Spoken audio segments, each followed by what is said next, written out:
Back this morning with another 2019 college football team season preview and prediction video, and we are wrapping these things up here on YouTube. I've done almost 40 teams so far.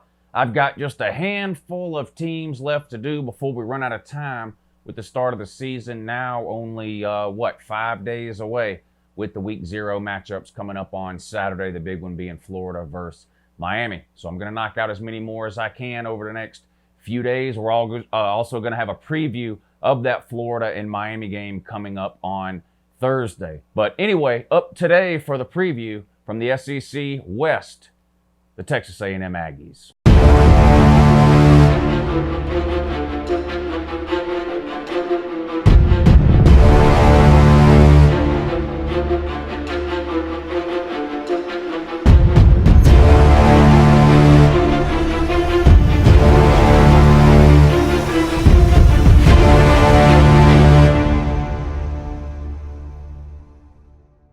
Hey, good morning. It's Uncle Lou here. Yeah, that's right. It's me, Uncle Lou, and I'm live for you on YouTube today. So thanks for watching. Really appreciate it also. And in addition to that as well, subscribe to this channel if you're not already. I post college football videos almost every single day of the year. And a lot of times they're even watchable. And every time they're entertaining. Give this video a thumbs up. If you're a Texas A&M fan, excited about the season. A lot of hype around Texas A&M going into this year. Schedule is brutal, though. Of course, we'll get to that in this video. Even if you're not a Texas A&M fan, start of the college football season, like I mentioned, is 5 days away. If that doesn't excite you, I don't know what's wrong with you. Give this video a thumbs up. All right, here we go, Texas A&M. We'll do it the same way we always do, right? We'll wrap up 2018, see what they did, take a look at who they lost, who's coming back, what changes they might be making for 2019. Then we'll throw the schedule up on the screen, and we'll go through it game by game, try to come up with an overall record for 2019 for the Texas A&M Aggies, and exactly which teams they may beat and which ones they may lose to.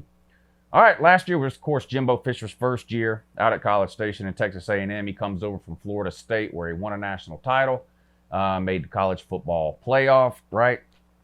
So had a lot of success there at Florida State. Texas A&M pays him a whole boatload of money and brings him in.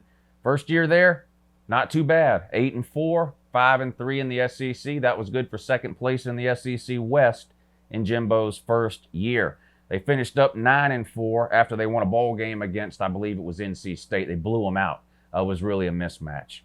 So you finished the season 9-4 in Jimbo's first year. Your losses, a heartbreaker here. Clemson by 2 points early in the season at home. You sort of had them on the ropes there. That was when they were still trying to figure out their quarterback situation. They were sort of doing the hokey pokey there with Trevor Lawrence and Kelly Bryant. Obviously, they went on to name Lawrence the starter later in the year. We know what happened there. But they did come out on top in the end. You lost that game by 2 points. But one of the toughest games Clemson faced all year last year en route to a 15-0 season and a national title. Lost to Bama by 22. That one sort of got away from you a little, but Bama beat a lot of people by 22 or more last year. That's not really all that embarrassing. The two losses you look at last year at Texas A&M, and you sort of scratch your head. And again, I know I say this in almost every single video, but the reason I say it is because it's true. Almost every single team loses some of these games every year where you look back and go, how the hell did that happen? Mississippi State and Auburn. How did you lose those two games? Neither one of those teams were very good last year. They hovered around 500. You lost by 15 to Mississippi State. The game wasn't even really close. I think it was like a 28-13 type of deal. And Auburn, you lost to 4. They were just a terrible team. Everything just fell apart for Auburn last year. Jarrett Stidbaloney didn't look like the same QB he was the year before. The Boo Birds were out for Gus Malzahn. They were wanting to fire him. Of course, they couldn't afford it. They lost at home to Tennessee last year, Auburn did. They just weren't a very good team. You were way better. Somehow you found a way to lose. Those are the two games you look back on if you're Texas A&M and you see this 9-4 record and you say that easily could have been 11-2. We'll see what happens this year. The thing with Texas A&M is, going back even to the previous coach, it just seems like there's been a couple of issues at Texas A&M. Number one, late season collapses. We've seen Texas A&M start hot several years since they joined the SEC West, and we've seen them drastically tail off towards the end of the season in a lot of those years. And you get a lot of seasons where you look back and you wonder, you have 2 or 3 losses where you're scratching your head and you're going, Texas A&M is clearly better. How did they lose? You had 2 of those again last year. Biggest wins of the year, you beat Kentucky, and you're thinking, well, it's Kentucky. Well, Kentucky was a top 15 team last year, so that was a good win. You beat LSU in that wild, 7-8 overtimes, whatever it was, 74-72. Just a crazy game with that overtime. A lot of officiating issues there. LSU still claims they won that game, but that's over and done with now. None of that matters. The point is, when I looked your record up this morning, it had a W next to the LSU game, and that's all anybody's going to remember in the end. And, of course, like I mentioned, NC State in the bowl game, 52-13. Jimbo Fisher, year one, second in the West. Pretty successful by any standard. The SEC West is not an easy division. I don't think anybody would argue that. What's Texas A&M been doing on a recruiting trail lately? Everyone knows the huge class last year, Jimbo's first full year in Texas A&M. He brings in the huge class, ranked 4th according to 24/7 Sports, 4th in America. That's great. Problem is, and it's not really a problem, it's just a reality that a lot of teams are having to deal with right now. 4th in America equaled 3rd in the SEC. Georgia and Alabama, of course, finished ahead of you in recruiting. Both those teams, Georgia and Alabama, if you look at their current roster, it's a team full of recruiting classes who have been ranked in the top 5. In Alabama's case, they were 1 most years. Georgia had a year where they were 1, but Georgia and Alabama both have stacked multiple top 5 recruiting classes on top of each other. So while 4th is really, really good, you're still sort of behind the 8 ball in terms of overall talent and depth when you look at the top of the SEC. Year before that, you had the 17th ranked class. Year before that, you had the 13th ranked class. Again, those are great classes, top 20. But when you look at where those fall within the SEC, it's honestly about middle of the road. But a lot of talent, a lot of young talent. You lost a lot of talent. We'll take a look at some of that now and see what we think you might do for 2019. Before I even talk about who's coming back, who you lost, and the different position groups on your team, you have to play Clemson, Georgia, Alabama, and LSU this year. That is absolutely brutal. That's just a brutal schedule. I don't think anybody in America plays 4 tougher teams this year than that. Clemson, Georgia, Bama, and LSU. And 3 of those 4 games you play on the road. We could almost stop the preview right there. I think Texas A&M is a really good team. There's not a team in America that could run through that, though. So this may be a case where you look at Texas A&M's record at the end of the year, and it's not an accurate reflection of how good of a team they are. But anyway, let's take a look at the roster and see what it might look like. Quarterback, you get Kellen Mond back. That's a huge benefit. He's the most experienced quarterback in the SEC, and he has made some big-time plays and some big-time moments for Texas A&M over the last couple of years. He was 4th last year in the SEC in total offense. He's one of these guys that can give you some yards and some first downs with his legs too, but he's a pretty good passer too. His problem has been consistency. You watch Texas A&M play sometimes, and Kellen Mond looks like he could be one of the best 2 or 3 quarterbacks in the SEC. You watch him play the next week, and it looks like a totally different player. He looks lost sometimes. I'm not knocking Kellen. I like Kellen Mond. He's clutch to me a lot of times in the end of games and in big situations, but he's been way too inconsistent. And if he can sort of turn that around and become more consistent this year, I think that will go a long way to help Texas A&M in maybe beating 1 or 2 of these elite teams that they have on the schedule this year. But you got to hope for that if you're a Texas A&M fan. Wide receiver, one of my favorite wide receiver groups in the SEC. I obviously think Alabama has the best wide receivers in the SEC with Jerry Jeudy and Jalen Waddle and Devontae Smith and those guys. But Texas A&M has some really, really good wide receivers, and it seems like they're all big, tall, fast, athletic, can jump out of the building, that kind of thing. I really like Texas A&M's wide receivers. Ton of experience at the wide receiver position, too. You're talking about Courtney Davis, Jamon Osmond, I'm probably saying these names wrong, and Kendrick Rogers. These 3 guys would play on any SEC team. I mean, they're all really, really good options at the wide receiver position. Tight end, you got to fill in a huge loss here. All-American tight end is gone from last year. But you do have one of the most highly rated freshman tight ends from the 2019 class that signed with you. He'll probably get a ton of playing time this year. I don't think anybody would be surprised if he actually started week 1 this Baylor Cup. You also have a sophomore in Glenn Beal. So those will be your 2 tight ends that you use this year. We'll see if either one of them is able to replace what you got last year from that All-American. I seriously doubt either one will be as good as he was last year this year, although Baylor Cup does have a ton of potential maybe a year or 2 down the road to even be better than what you had last year there. Travion Williams gone at the running back position, and I couldn't be happier as the fan of a team that has to play Texas A&M this year. he was one of my favorite players to watch in all of college football last year. I know that generally speaking, there aren't a whole lot of Texas A&M fans that have found their way to this channel. I think mainly because Georgia has yet to play Texas A&M. Of course, that changes this year. But there have been a few that have come along this offseason. For those of you that are here now and weren't here last season, I talked about Travion Williams nonstop during the season last year. I really liked watching that guy play. He had over 1,700 total yards last year, one of the most dangerous players in the SEC without question. Reminds me of Vandy running back Keyshawn Vaughn. This year, of course, Travion Williams had much better pieces around him, which I think benefited him. Keyshawn Vaughn, same type of player, though, at Vanderbilt, another one that I tend to talk about a lot. He's gone, so you got to replace him. How are you going to do that? Well, you got this sophomore, Deshaun Corbin, and you brought in a transfer from UCF, I think it was, 230 pounds. He'll be your power back, I guess, right? Your bruiser, your between the tackles guy, short yardage situations, third and short, goal line, that kind of thing. The first guy I mentioned is Deshaun Corbin. He's the Travion Williams replacement. I don't see any way possible he's as good as Travion Williams. I obviously could be wrong. And again, you've had really good recruiting classes over the last couple of years, so we'll keep an eye on the young guys too. On the offensive line, both your tackles return juniors. Moore Jr. and Green? Moore Jr.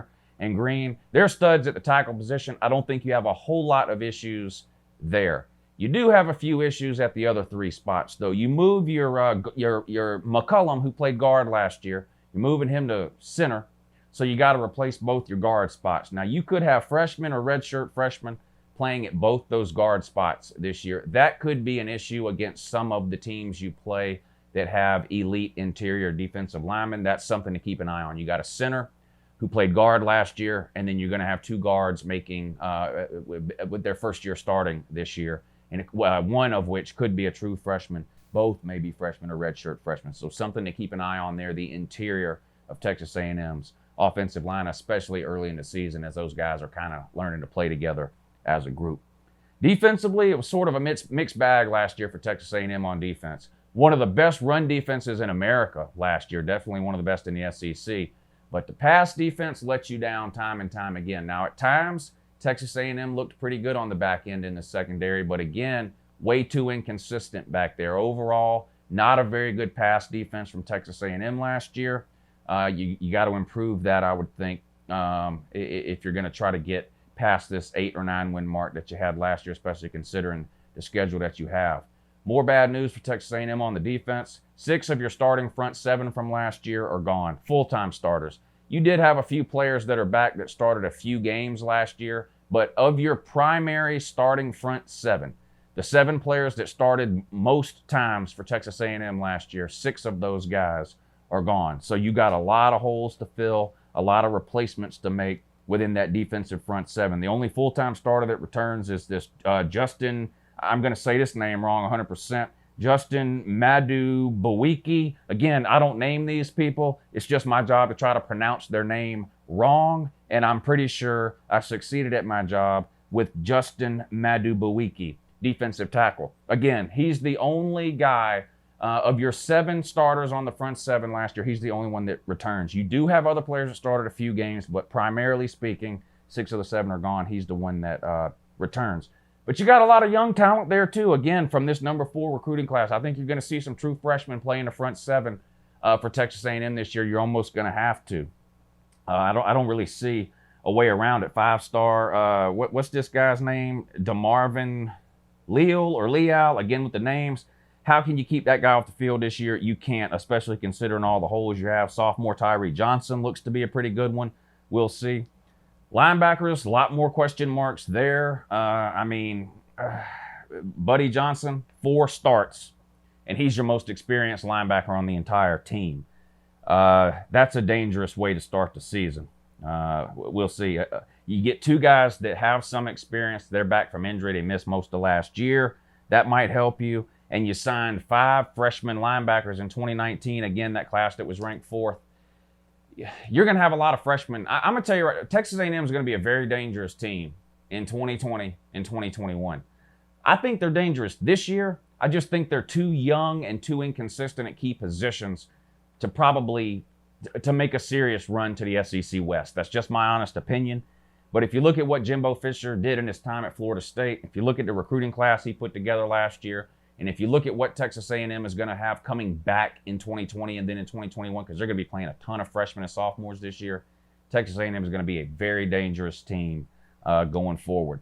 I'm glad Georgia plays them this year and not next year or the year after. I will freely admit that. As far as your defensive secondary goes, again, a mixed bag here. Your two corners return, Renfro and Oliver, but they were very inconsistent last year. You can say the same thing about this, the safety. Did I write his name down? I don't think I did. So you get three of your starting four secondary back, but they were so inconsistent. Again, at times they looked really, really good, but then at other times they just looked completely lost.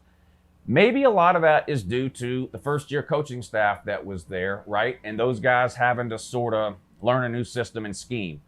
If you're a Texas A&M fan, you have to hope that's what it is. And you have to hope those three guys take a huge step forward in 2019, because although they have some talent there, they look way too inconsistent and look lost at times. You got to play a lot better. I keep getting back to this schedule, but you know, these teams that you play don't have these consistency issues, and you can't show up in these games less than 100% and expect to come out on the winning end. But anyway, let's put A&M's schedule up on the screen. We'll go through it game by game and try to figure out an overall record and exactly who they may win or lose to.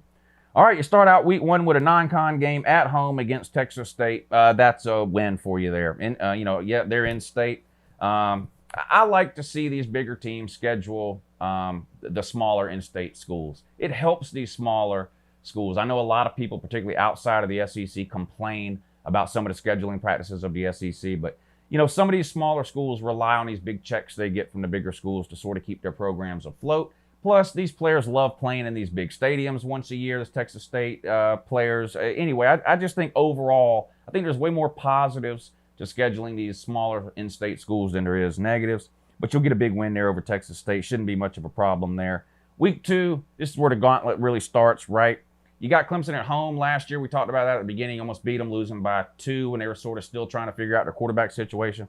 They don't have that issue now. Trevor Lawrence is the guy, and Clemson is absolutely loaded at every single level on both sides of the ball, period. One of the best wide receiver groups in America. We already know about Trevor Lawrence. Travis Etienne is a legitimate Heisman contender and one of the best 3 or 4 running backs in all of America, period. On the defensive side of the ball, yeah, they lose a ton of talent to the NFL along that front.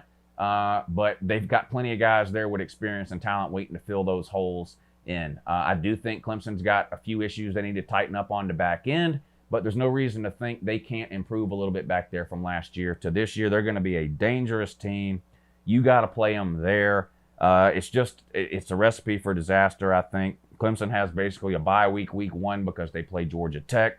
They're breaking in a new coaching staff. Not only that, they've been running that triple option for years, Georgia Tech. So now they're going to try to field a team with a pro-style offense full of players recruited to run the triple option. It's just so they can basically skip week 1, Clemson can, and focus all their effort on you. I think Clemson beats you there week 2. Although, if you're one of these people who either doesn't like Clemson and wants them to lose a game, or maybe you just have a feeling they're going to lose a game, that's the game most people are pointing at. This is probably Clemson's most difficult game of the year. Maybe the last game against South Carolina is a little difficult too, although I don't think so. If I had to choose a loss for Clemson between A&M and South Carolina, I would go with A&M. However, I just don't think you're going to have enough to get this done here. I'm sort of a believer in Clemson again this year. I think they get you at home. You're 1-1. You get to rebound next week back at home against Lamar. You'll get a win there. And then you host Auburn. This is a must-win game for Texas A&M. You cannot have one of these hiccups like you had last year against Auburn. I think you're going to be a better team than Auburn again this year. They're breaking in a new quarterback, so they don't know who it's going to be, Gatewood or Nix. I think it's probably going to be Nix, but we'll see. But anyway, they have an absolutely elite front four. This will be the best front four probably that you face all year. So you better have the interior of that offensive line figured out in terms of center and guards by the time you play Auburn. But you get them at home. I like that. I'm going to give you a win over Auburn here, but I'm telling you, this is not a gimme. Like I said, you've struggled with Auburn in the past, losing to them by 4 last year when they were just terrible. But considering the schedule you have coming up, you have got to find a way to win that game. I'm going to give you the benefit of the doubt. I've got you at 3-1. Then you play Arkansas in a sort of a neutral site game. You play them in Dallas at the game's played at Jerry World, I think. And Arkansas, I mean, they got a long way to go. They're not beating you. Chad Morris, I think Chad Morris may be able to have some success at Arkansas, but it's going to be at least 2 more years down the road. He's just got to flip that entire roster over. There's just not a whole lot of talent there. I do think Arkansas will be better than last year because, well, how can they be? I'm sorry. Did I say Arkansas? I mean Arkansas. Yeah, I think Arkansas will be better than last year, but not better to the point of beating you. I think you'll beat Arkansas with little to no trouble. You're sitting now at 4-1, off to a pretty good start. Takes you into your first bye week. You get 2 bye weeks this year. It's not a change. Every team gets 2, you included. Come out of your bye week, home game, Alabama. Listen, Texas A&M, in my mind, is clearly good enough to beat one of these 4 elite teams that they play: Clemson, Georgia, Bama, and LSU. I've already did the Alabama preview a couple of days ago. I'm sure almost all of you have seen it already, so you know which way I'm heading in this game here. Clearly, Alabama, in my mind, is a better team than Texas A&M, and clearly Alabama will be a favorite in this game. I like that you get them at home, okay? You're coming off a bye week, although I think Alabama is coming off of a bye week too. But Alabama, and I actually had forgot about this and was reminded by an Alabama fan in the comments section of that Alabama video. Over the last several years under Nick Saban, Alabama has actually struggled a little bit after a bye week, especially in the first half. You've got to find a way to get out to a lead here against Alabama early and get your crowd involved in the game big time and keep them involved in that game into the second half and late into the fourth quarter if you want to have a chance to win that game. I have picked you to win that game against Alabama. Clearly, Alabama could win that game. Like I said, they'll be a favorite. I've picked Alabama to go 12-0 in 17. I picked them to go 12-0 in 18. So it's not a hate Alabama thing. It's just hard to go undefeated in any given year. I've got Alabama taking a loss this year, and it's to you. You get a big win over Alabama at home. Turn around the following week, go on the road to Ole Miss, and you lose. Here's the inconsistency factor for Texas A&M. I think you're still gonna be celebrating, I think, on the road at Ole Miss, a win over Alabama, and I think you catch the loss there.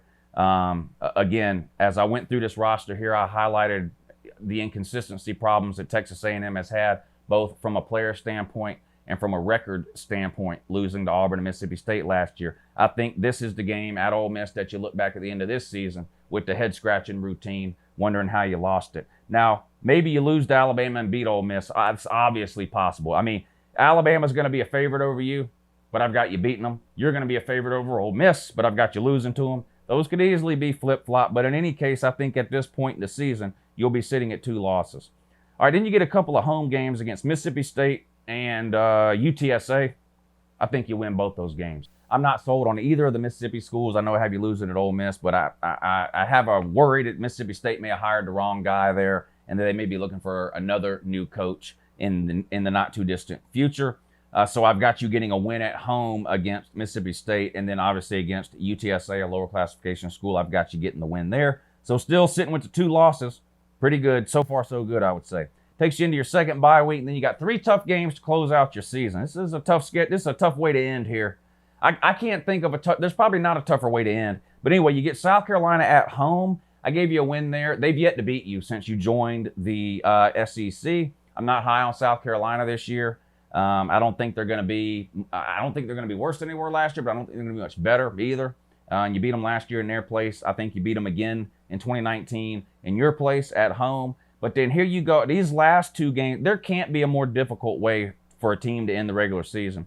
On the road at Georgia, on the road at LSU. Both those teams are currently ranked in every preseason poll top 10. Georgia is 3rd in every single poll you look at. LSU floats around anywhere from 4th to 8th in every single poll you look at. Both of these places have huge home field advantages. Georgia hasn't lost a home game since 2016. Everyone knows the mystique and the aura surrounding LSU at night. I'm sure that will be a night game. They're going to have revenge on their mind, LSU is, from that game from last year. They feel like they were robbed by the SEC and by the officials. And besides that, I do think LSU is just going to be a good team. This is just a brutal brutal way to end a season here on the road against both those teams. And I've got you losing both of those games. So to sort of summarize my thoughts on Texas A&M, what does that put you at, 8-4? If you go 8-4 against this record right here, in my opinion, you should be a top 10 team. You might be the best 4-loss team in the history of college football if you go 8-4 against this schedule right here. This is absolutely brutal, brutal schedule. Alabama at home, Georgia on the road, LSU on the road, Clemson on the road. This is just a brutal schedule here. I think you're too inconsistent to win much more than 8 games this season. And honestly, your talent level right now is not to the point to where you would be able to beat a Clemson, a Georgia, and Alabama, and an LSU in the same season. And I don't know if there's any team in America that could beat those 4 teams in the same season. I seriously doubt there is. I mean, that's just brutal. And then back-to-back, Georgia and LSU on the road, going to be hard to win either one of those. I think if Texas A&M goes 8-4 this year, will Texas A&M fans be happy? No, you want to win 10, 11 games, contend for the West, that kind of thing. But given the fact you're only in year 2 under Jimbo Fisher and the fact that this is just a murderer's row schedule here, I don't see how you could be all that disappointed with 8-4. Anyway, that's my prediction for Texas A&M. Be sure to let me know in the comment section down below where you disagree or where I'm wrong and why. I appreciate you guys watching. Have a great morning.